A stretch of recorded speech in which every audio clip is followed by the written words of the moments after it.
Hello, Awesome Soul here, and we do find ourselves with another teaser for Robocraft Infinity. This time it was in the form of something actually tweeted out by their official account. It was basically them in a studio testing out the development kit. And obviously, on the screen, we can see Robocraft Infinity in action. Or at least the garage bay, which, funnily enough, we haven't seen before. We've seen actual gameplay, but we have yet to see the garage. And now we do. The first thing that stands out, obviously, is the fact that everything is blue. Much the same way that everything in the main Robocraft is orange. As I'm sure you've probably gathered if you've been keeping up with the whole Robocraft Infinity thing, their main color is blue. So like their logo is blue, as opposed to the orange that the typical Robocraft is. So it makes sense that most of the UI in this game would be blue. So in the picture, we see the premium bay, detailed by the fact that there is the whole TX sort of cyber cube thing going on with the whole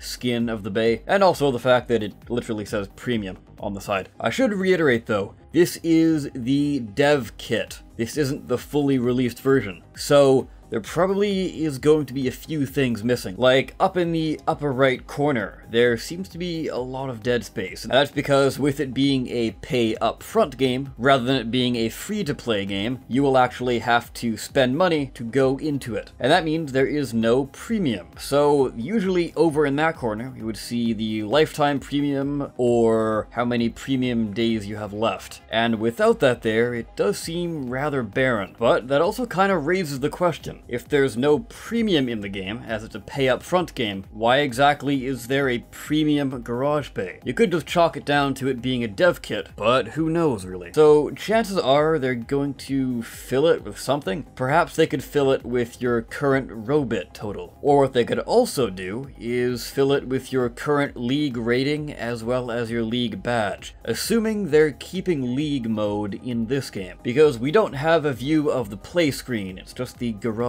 bay selector screen. But what we can make out is in this version of the game, perhaps it's because they're a little further behind as far as keeping it up to date with the current Robocraft and all the features it has. But you'll notice that all of the bots actually have their CPU total, and there are no in-game stats, such as health boost, and then CPU, etc, etc. At least the version we have currently, which is housed in the upper right corner. But besides that, we have up at the top the left bumper and right bumper in order to change from garage to play to inventory to forge to social. Now, does it change automatically, or do you have to scroll over and then hit A to select? But if we actually look at the bottom here, if you press A, it's kind of hard to make out, but it does say play, I'm quite certain of. And then if you hit X on your controller, it will take you to the edit mode. Past that, it gets even blurrier. My best guess is I can kind of make out the second word being settings. So I'm gonna hazard a guess and say control settings, and that would be the whole keyboard control versus mouse control. But obviously, with it being a Xbox game, there really only is keyboard control. So what we could see here is possibly having relative tilt. I think that would still function the same way with toggling it on or off, because even with camera controls, you can still toggle it on and off in the main game. But besides that, I don't really know what else it could be. Or perhaps it's not control settings at all. If any of you know what it could be, and you've seen the actual image, let me know. And the last one would appear to be simply the options menu. Again, it's rather blurry, so forgive me if I am wrong here. Moving on from there, we head on over to Rick's Twitter, where he has a few interesting tidbits of info for us. And the first one, he says he wants to add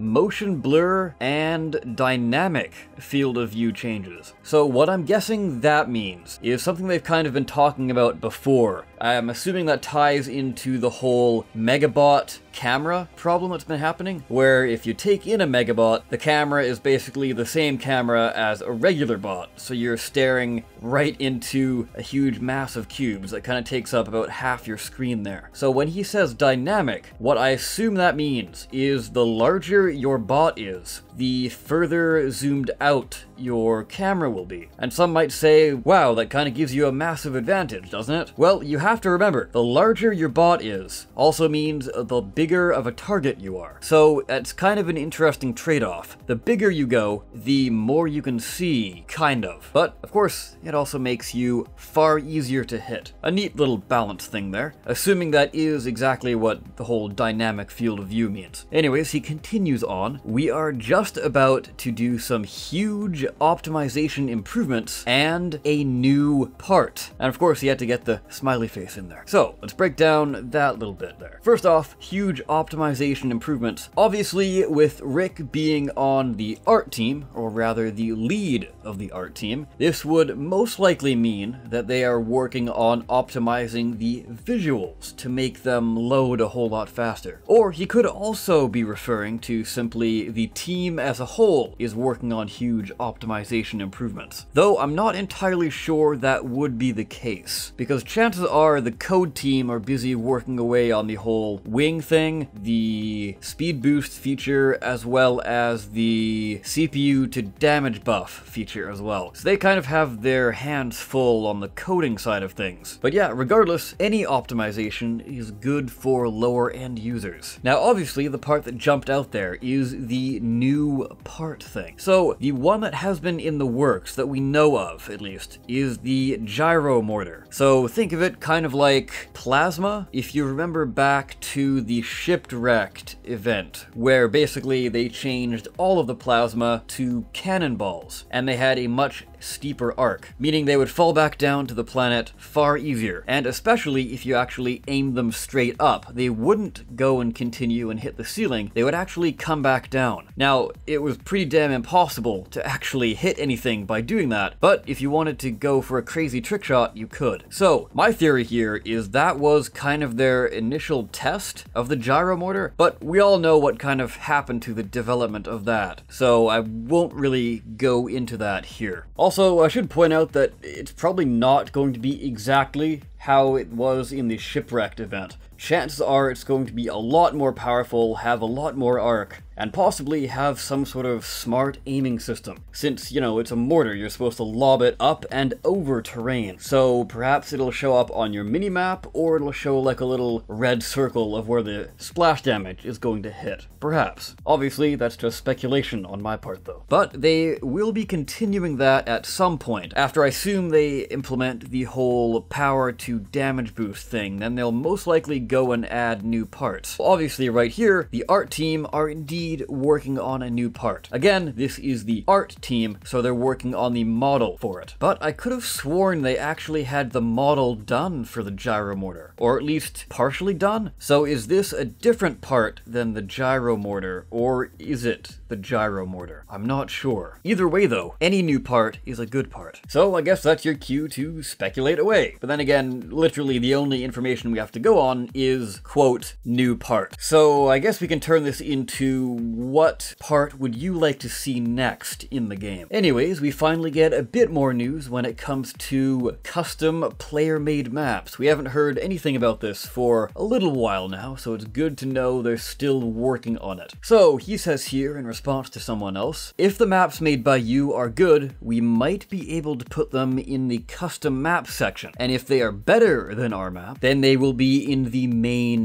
game. So that's pretty cool. If you find yourself to be a very good builder and fluent in the whole Unity engine, then definitely give this a go once it's out. But the really cool thing here is the whole custom maps section part of this tweet. So how exactly is this going to work? Because they talked about it before and it seemed to be tied into their website. Or could we see this being actually in the game? Just because the wording here kind of gets me thinking custom games and custom maps. So maybe you could go through the custom map section, pick out one that's super wacky and crazy, and then bring that into custom mode, and then go ahead and do some weird, crazy, wacky game mode. From there, we come to the next tweet, which is still on the topic of custom maps. Rick here is saying, yes, you will be able to make night maps when the map tools are released, but the fairly well-known Robocrafter clearly is testing the tools right now. So that's pretty lucky of him. But obviously, they trust him because I believe they've actually met in person, if I remember correctly. He actually went and visited them in their studio. So yeah, obviously, they're not ready for the public,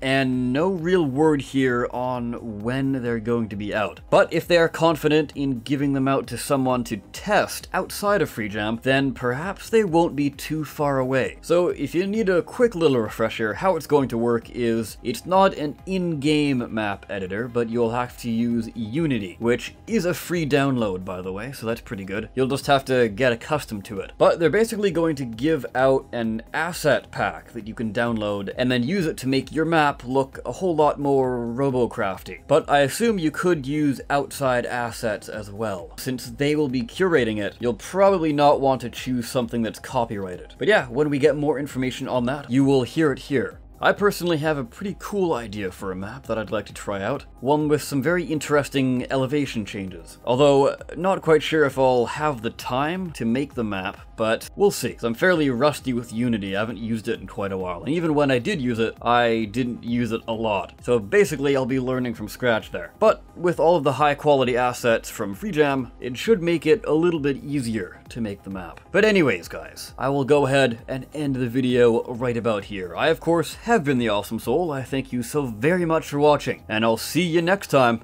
Take care.